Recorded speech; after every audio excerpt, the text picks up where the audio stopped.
بسم الله الرحمن الرحیم. راځو په سامسنګ موبایل کې چې دی په دغه رقم باندې د پیج ډیزاین به موږ څنګه کوو. دغه اول کوم هوم سکرین نه مخکې چې کوم موږ سره لاک سکرین دی، دغه لاک سکرین به موږ په دې رقم په دې کې دا سات څنګه جوړو چې څنګه دغه جوړ شوی دی.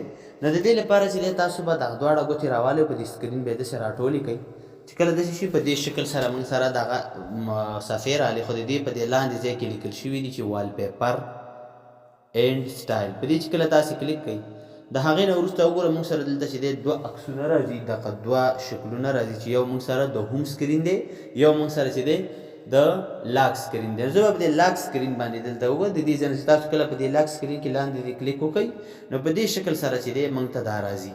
نو دلته وګوره زه چې کله په دې باندې کلیک کوم نو موږ سره چې مختلف ډول سیټینګ چې دی د دې راځي. زه به غواړم په دې شکل کې، زه غواړم په دې شکل کې، دا وګوره دا زمونږ فونټ دی، زه په دې شکل کې، دې شکل کې ګوره دغه شکلونه چې دی دلته ګوره که تاسو بیا نور را ډاونلوډوئ نو را ډاونلوډولی شئ فونټونه د ساته.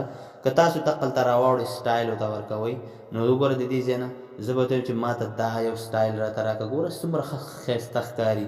تاسو که دا داسې وړوکی کوئ او که داسې غټوئ داسې غټولی هم شئ. که تاسو دلته راشئ د دې ځای نه زه به ورته وایم چې دغه شو ویدر انفارمیشن دا پکې مه شو کوه. زه دویم چې دغه کلاک چې دی دا پکې بره سر ته شو که، او که ویم چې نه ښکته سر ته شو که نو دا هم موږ شو کولی شو. نو تاسو وګورئ دلته موږ سره ویدر هم راغی. که تاسو دلته واخلئ دغه دیوالي ساعت په شکل کې ساعت دا راولئ دا هم راوستلی شئ د دې ځای نه. که تاسو چې دی دلته به زه بېرته راشم د دې ځای نه دغه ساعت په دې شکل کې زه رالم، زما دا یو مثال خوښ شو د دې ځای نه.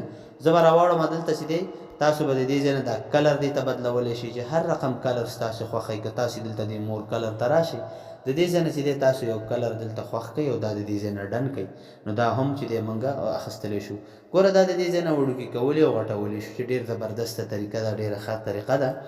که تاسو دلته راشئ د دې ځای نه وګوره دلته زه به چې دی دلته دا وګوره دا فونټ بولډ چې کله یو دانک باندې اپلای شوي نو دا بولډ دلته لاندې کار نه کوي.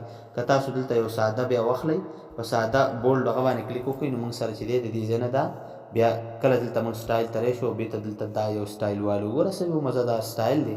که تاسو بیا د دې کلر بدلوئ کلر هم بدلولی شئ د دې ځای نه. دا وګوره دلته زه راځم رقم رقم کلر یې تاسو ورکړئ، د آیفون په شکل کې کلر یې راځي د دې ځای نه. نو دا هم د دې ځای نه موږ چې دی راوستلی شو. که زه وغواړم دلته چې دی په دې کې زه یو څه ایډ کړمه نو زه پکې نور هم ایډ کولی شم د دې ځای نه. وګوره زه ته وایم چې دغه ټول ورسره راکړه، ساعت هم راکړه، میاشت ټول هر څه راکړه، خو نه زه وایم چې ما سره دغه یو سټایل چې دی دا زما سره ښه دی. نو دا به تاسو د دې ځای نه ډن کړئ. چې کله ډن کړئ نو موږ چې دی دغه کوم یو ساعت چې دی دا به په دې شکل باندې زموږ په هوم سکرین باندې به په دې شکل وي.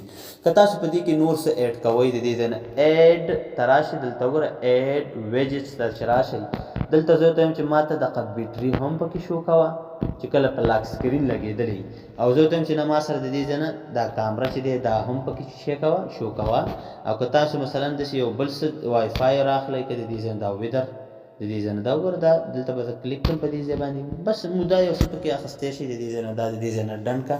نو دا وګوره دا به موږ سره چې کله لاک شي د لاک نه وروسته به بیا موږ سره په دې شکل باندې ښودل کېږي. زه خو اوس لاک کولی نه شم چې ځکه د موبایل چې دی کوم سکرین ریکارډر دی دا بندېږي. نو هیله ده چې دغه یو شارټ ویډیو ستاسو خوښه شوي.